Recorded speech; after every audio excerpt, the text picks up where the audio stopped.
Hey there, everybody. Welcome back to Number One Leading Ladies. This is a podcast for women by women where we build each other up instead of tearing each other down.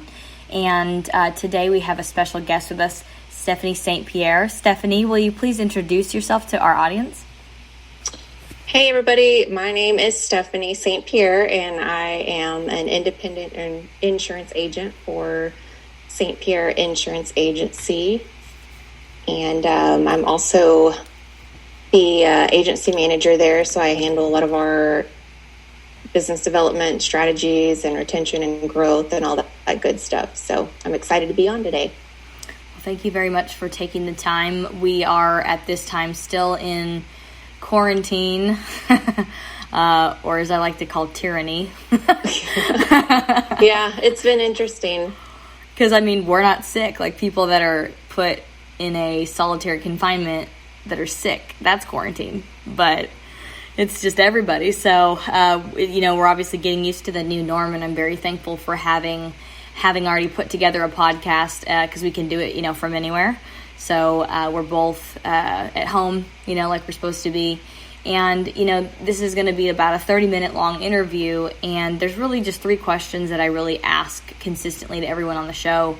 And the first one that I want to ask, Stephanie, is in your business, being I don't know if it's considered a sole proprietor or if it's, you can explain that, but in your business model and what you do, what has been some of the challenges of getting your business up and running, getting your name out there? And, some people think that owning a business is like this cool thing because you can make your own schedule and whatever. And it's actually like the hardest thing I've ever done. So the challenges that you've dealt with getting your business up and running, and then how did you overcome some of those? So the situation that I am in, my uncle is actually the owner of the business, and he has been looking to retire in the very near future. It was actually supposed to happen sooner than now, but with everything that's happened, like you said, it's just kind of thrown a kink in everybody's plan. So, he brought me on board so that I could start learning from him. He could show me the ropes and get me prepared to take over the industry, or not the industry, but his business. Mm-hmm. And so what I've ran into is he's been in the business for over 26 years. And coming into it, I see a lot of, he's got a great book of business and he's done very well the way that he's done it. But I see a lot of opportunity for, to modernize some of the systems and, the way that they do things. And, for example, marketing was never a big focus for them. I came in and I'm like, you guys don't market, you don't mail, you don't have a social media. What's going on? We didn't even have a website. And so since I came on board, I've implemented our website. I've got us on social media now. We're doing marketing materials. And, I rebranded the agency to kind of just give us a more modern, up-to-date look. And, those are some of the things that it's been a learning curve for me. I've got a marketing degree, but I never used it in that way before where I had to actually be the person doing everything. And so it has definitely been exciting. It's been stressful. It's been a learning curve. And that, we have 3 employees that work for us, and, they're all awesome. They're seasoned. They've been there for a long time. And so they really have taken a lot of the pressure off of me from some of the other areas of the business, so I can really focus on getting everything up to speed where it needs to be. Yeah. And with those challenges, it's kind of nice that you have a marketing background, but like you said, you haven't had to put it into play for your own needs, I guess. What would you say, out of all the different ways you can market yourself, what has been the most challenging part, but probably the most rewarding to overcome? So for the challenging side of things, especially with everything that's happening right now, everybody's kind of looking at their budget a little bit more tightly, making sure that you're not spending money that, doesn't need to be spent just in case you need to use that for payroll or fall back on stuff. So trying to figure out how to do this stuff on a budget has really been interesting. But luckily, I've got a great network of people and professionals that have been able to kind of help me and mentor me and give me advice. But, just looking at the big picture of, okay, we're going to do this, we're going to do that, but how are we going to fund it? And so it's been interesting to figure out how you're able to go about doing things. And then learning how to do things yourself, it takes a lot more time, but it's free, and you can usually learn a new skill or pull your hair out, whichever way you want to take it. Yeah. Now, one thing that, for me, we're, like I said, working on redoing our entire marketing strategy. I'm pretty good at marketing myself, but when it comes to a company and then being far-reaching and having a bigger footprint, knowing where to send it, who needs to be looking at it, making sure that we're representing a company. It's not just me blogging, about my own day-to-day stuff. It's being super professional, publishing white papers, and now we're coming out with a magazine, and just some other things that I never even thought of before. But I haven't seen the end effects of that. But the person doing it with me, she has for an attorney, she has for a large company out there. It's a huge mortgage company that's nationwide, and she does their marketing and things like that. So obviously it works, So I'm like, well, okay, I'm open to trying it, even though, again, like you said, you're doing it yourself, so it's a lot of work. But I'm learning a new skill set, so. And I think that it's all about perseverance, and people. You can either look at it one or two ways. You can say, well, I don't know how to do this, so we're not going to do it. Or you'd be like, hey, you know what? I'm going to just grab the bull by the horns and figure this out, because what else am I going to do right now? Right. And I don't think any opportunity is ever too small. I don't think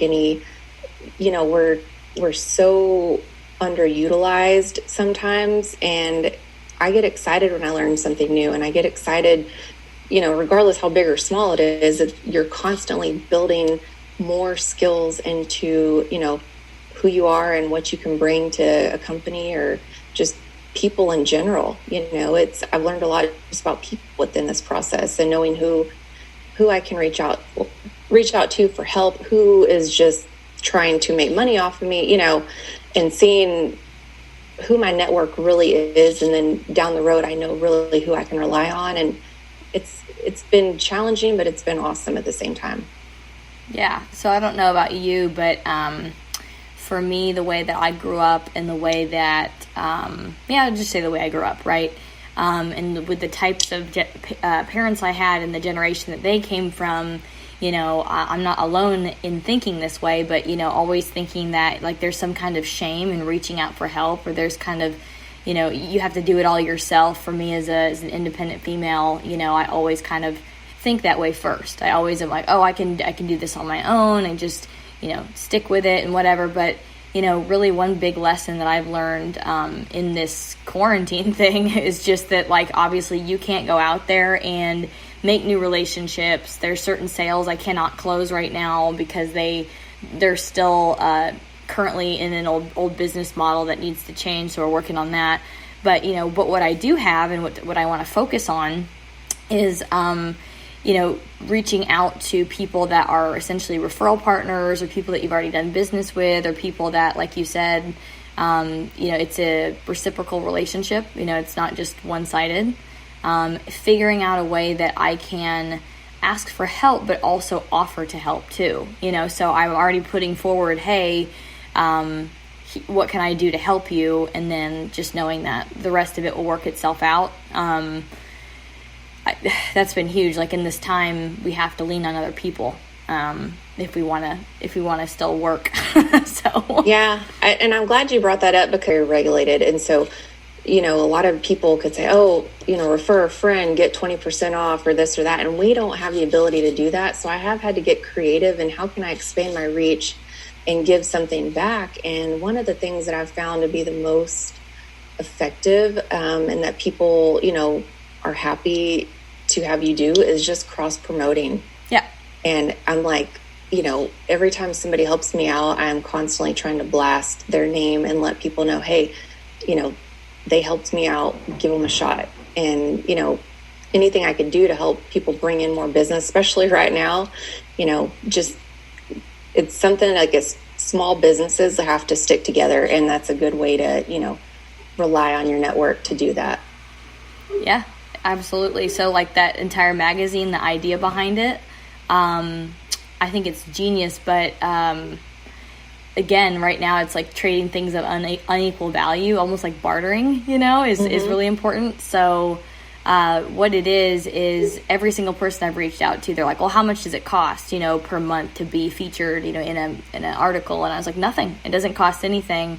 What I'm doing right now, because I understand that you probably have had to make those cuts, to not do, pay for extra marketing or things like that, right? But I'm like, no, we'll do it for free, and I'm going to be paying a ton of money every month to make sure that my SEO is like literally number one in everything that we do.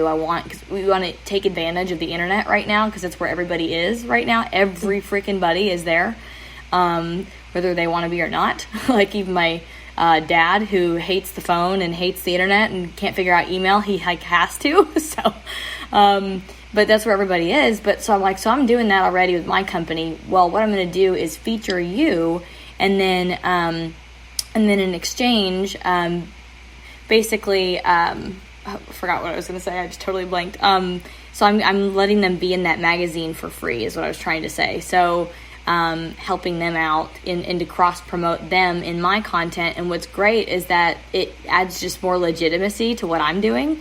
So there are people that are going to be in there that are like 1031 exchange attorneys, people that are whatever to that industry. They're known names, and they're people that, and they're also, what they're going to do for me too is I got into a pickle where you need to produce so much content to be able to be super relevant. So to have your site refreshed very often, have so many words per entry, all this stuff. And I'm like, you need me to post how many times? 3 times a freaking day? And you need me to like 2,300 words? Like, are you out? Who does that? Like, and right now, obviously, because I'm trying to pull back budgets, it's not like I can go outsource that right now. It's like another thing. So giving everybody a way that their content is being pushed to number one SEO in residential or apartments, whichever one. And then what they're doing in exchange is basically, if they'll just write, I ask for like, I think it's like 4 paragraphs a week that they're not going to put online anywhere else. It's just going to be for me. That's the fee, is just writing some content. And then that way we have that done, and then they get cross promoted. So I never even thought about that before, but yeah, cross promotion is huge. Hello. Yeah, I mean, especially it, because when you look at the different industries, like if I were to,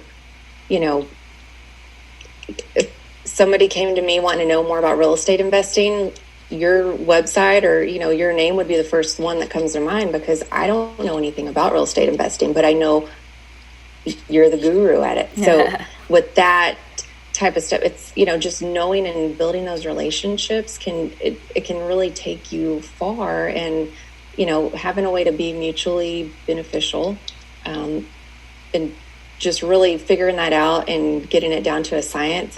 I think this magazine idea is going to be great. And I wish I would have started doing this stuff earlier, in my careers in general. I mean, honestly, I always thought marketing means, there's a marketing budget, like a big fat marketing budget. Mm-hmm. Not necessarily. There's many other ways that you can market, whether it's like, I have your face on my t-shirt or whatever, you know what I mean? Like, right. I've considered, I do not have like a professional social media page for myself. Yeah. And I've had some mentors say, you need to do that. And I'm like, well, isn't that like a fan page? Like, I don't really have fans, but it's a way to kind of expand your reach that way. And so it's something I've never done, but I've been considering it. But again, do I have enough interesting things to talk about within my industry to keep people engaged? Or is it just going to be kind of like you said, here's a picture of me doing my daily stuff, So that's something I'm still thinking about, but I probably will end up doing down the road. I think that if you're like, for me, I was kind of in the same headspace where I'm like, is that then I realized, what, how much time I spend on a regular basis reading books, going to conferences, talking to other people doing the same thing I'm doing, just staying like immersed in your field, which is always changing. Being able to provide those updates to people is like priceless, because they're not going to spend the time to go figure that out. And if you're sharing things that actually work, for example, that's a huge value. Right. And then people, obviously look at you as a resource for that. And if we're talking about marketing specifically, like, okay, if we're talking about insurance specifically, I don't really think I can think of somebody who, like, there's a lot of like lawyers out there that, that they do this stuff, or they're way out there about it. But I don't personally know any insurance agents that are like, they actually produce helpful content. I do have an insurance agent that I work with that kind of slapped me pretty hard on some of my apartment insurances, where we were undercovered. We were exposed in like several different ways. He just found issues. And so again, that was a value. But, if somebody were to write about those things, for example, like, this is a common, undercovered thing, or this is a common way that people, usually when you get like replacement cost, for example, for something, there's, I don't even know how to phrase it. See, I'm not the expert. I don't know. But the expert would say, typically when an agent, quotes this type of insurance, they want to quote you at the lowest, say, replaceable value, or the lowest whatever. And unless you know where to go look in the verbiage, or where to go look in your quote or whatever, you're like, okay, cool, it's covered. I sign it. I move on, And so, like, we had some assault and battery not covered. Like, what the heck? Like, are you kidding me? Like, that is a huge lawsuit waiting to happen. But it's so many words and so many paragraphs and stuff, I didn't know where to go look for it. So I think it would be a good value add, yeah. Well, I'll definitely take that into consideration, because people, insurance is confusing. I know. Before I got into the business, I had no idea. I knew I had insurance, but I never really paid attention. And now that I'm in it and I'm seeing people making the same mistakes that I made, it is because the majority of people are undercovered. They don't realize, the state minimum limits don't really necessarily cover you that well. They keep you legal, but they don't cover, in the event of a loss. Like, there's so many variations and so many little nuances that go into it, that it really takes somebody, explaining it. And you did bring up a good point, that maybe that is some value I could bring to people, and if they, want to learn it or care to read it. But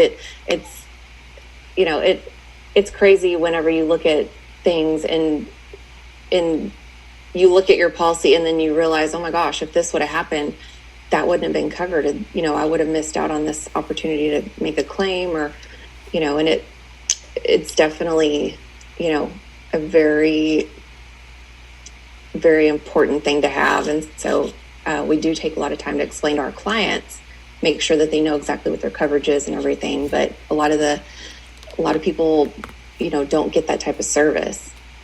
Yep, you're right. And then even if the person is like me and they're too lazy to go read everything word for word, it paints you, or not paints, but it shows people that you know what you're doing. You're the expert. You know where to look. You're already concerned with those possible issues that they may have to handle. And so then they're just going to come to you as the expert, knowing that you give a rip, and you're going to look out for them as a professional. So, yeah, and it works both ways, because we've even had, whenever somebody's policy renews, because we're an independent agency, what we do is every time somebody's policy is up for renewal, we make sure that they, still need that same level of coverage. Do you need less coverage? Do you need more? Because our goal is to never have anybody overpaying for something that they don't need, which you see it happen a lot. And that's been one of the things that we bring value to our clients, because we can, they see us shopping for them. We're working for them. And, I'm one of those people where I think the better that you treat people and the more honest you are and the more that you do to take care of them, then that's going to nurture those relationships to be long-term, relationships. And we've got clients that we've had for, 20 plus years. And it's really cool to see them coming in. I mean, we have people that just stop in the office just to say, hey, how's it going? Not right now, obviously. Yeah. But you know what I mean? Yeah. So Stephanie, that's awesome. And so that sounds like a lot of wins. What would you say has been your biggest win doing what you do? In this industry or just my whole career as a whole? However you want to answer.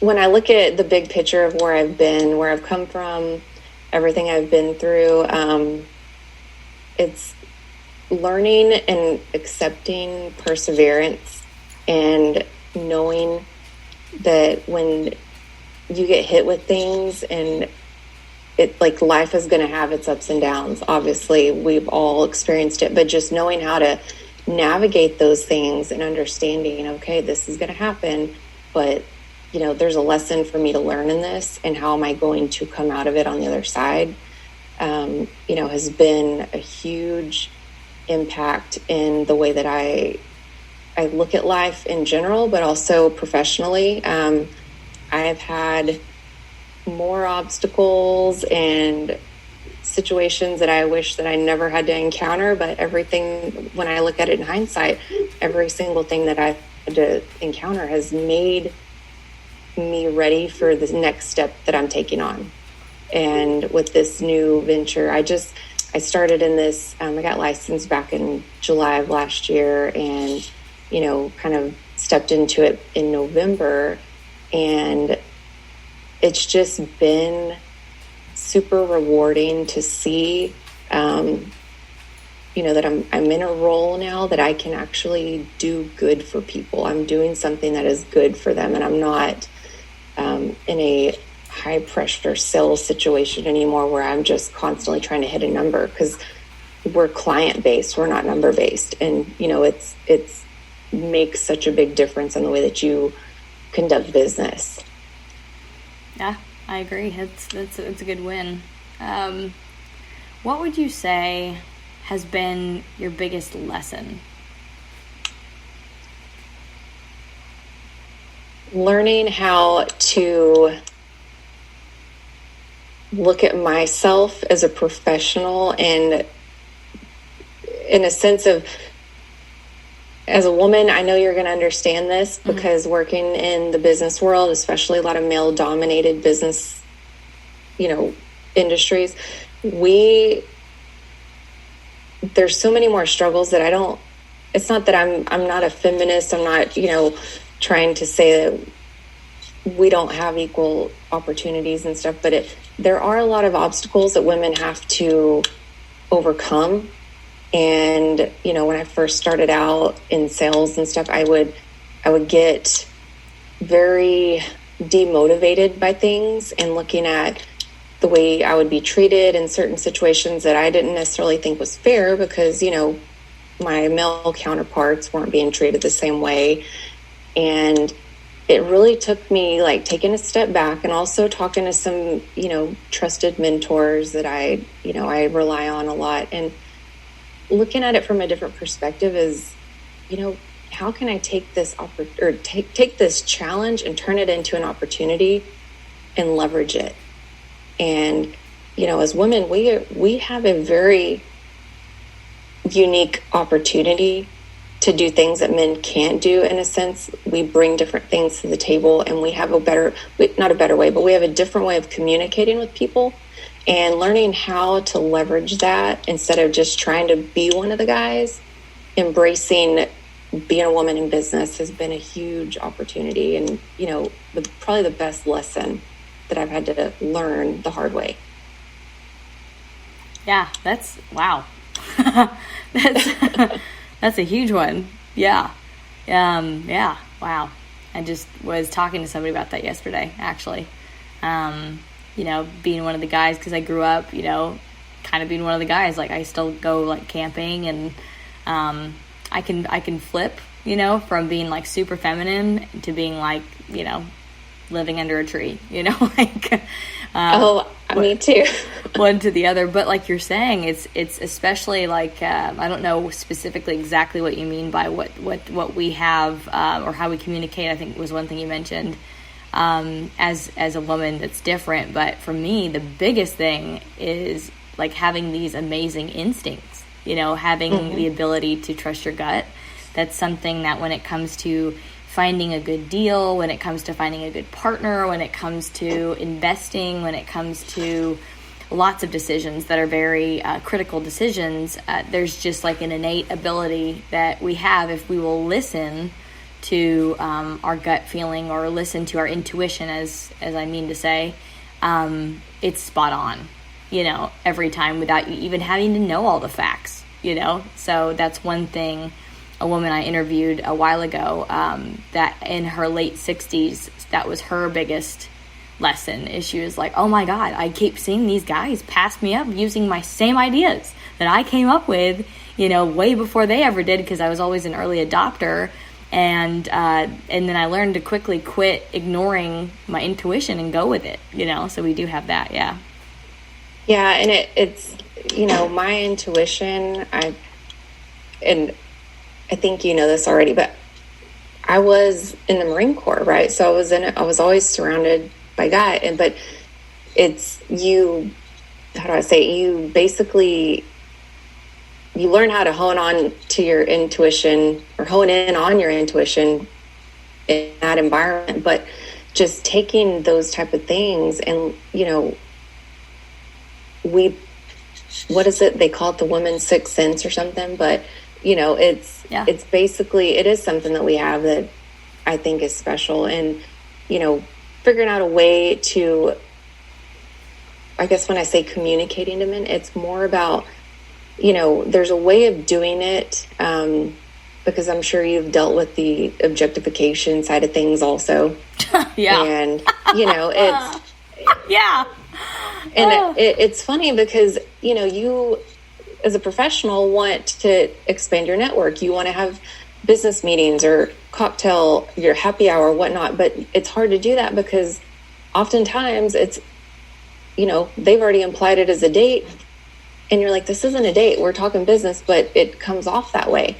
And so it's like, you have to figure out, how can I, you know, communicate the right way to set the tone so that they know that I'm serious about business. And, you know, one of my mentors, he kind of gave me a bit of advice, and it's, you know, it's kind of funny, but when you look at it, it really does kind of just make sense. Like he said, every situation you put yourself into, you need to envision yourself as that, like an Elena Cardone figure, or somebody in this big, powerful high-rise up in New York, like, you know, like you own that high-rise, and like that's how you need to envision yourself every time you walk into some meeting or any interaction. Like, you need to own who you are and own, you know, the respect in the room for you, and own just your whole presence. Like, don't let people make their own judgment. Like, you walk in and tell them who you are.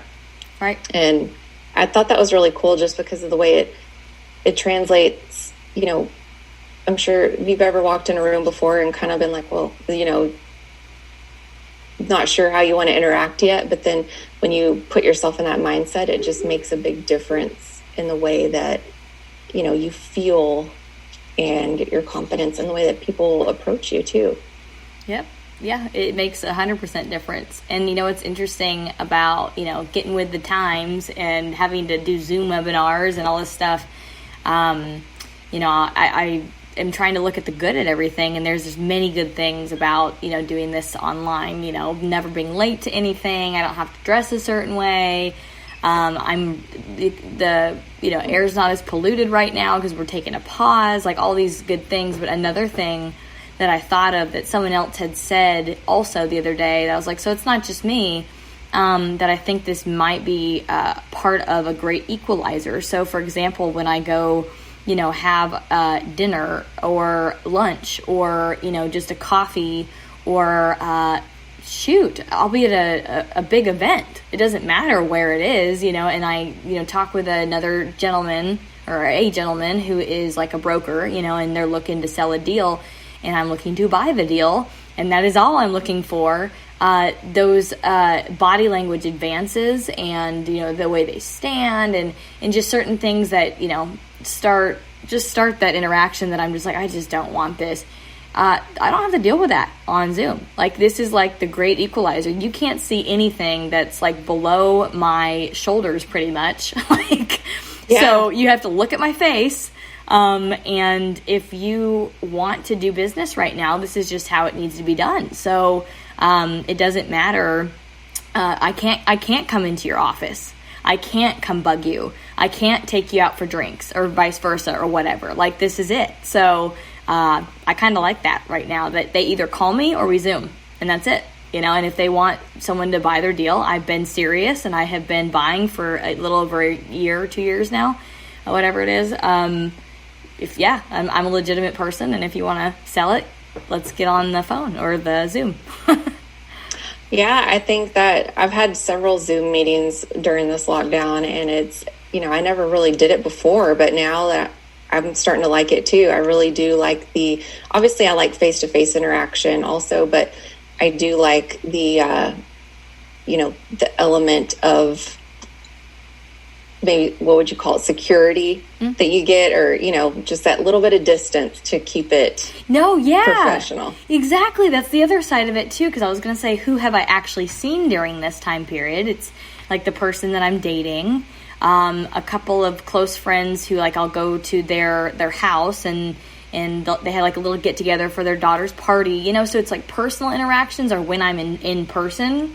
And then when it's business, it's like this. So it also separates that too. So there's no confusion, Yeah. Right. Yeah. It's been interesting, but I do like it. Yeah. Same. Well, that about wraps up our time for today. And those are my 3 questions that we made it through. Stephanie, thank you so much for being on here. And thank you for our listeners for tuning in today. You can always catch our podcast anytime, Number One Leading Ladies, on Spotify, iTunes, Google Podcasts, and many other different platforms. And if you have any questions for Miss Stephanie, how can our audience get a hold of you? They can reach me through my website, stpierreinsurance.com, or they can always shoot me an email. It's stephanie@stpierreinsurance.com. Okay, easy peasy, lemon squeezy. Okay, well, everybody out there that's listening, stay safe. You too, Stephanie, and thank you so much for tuning in today, everybody. I'll see you soon. Thank you.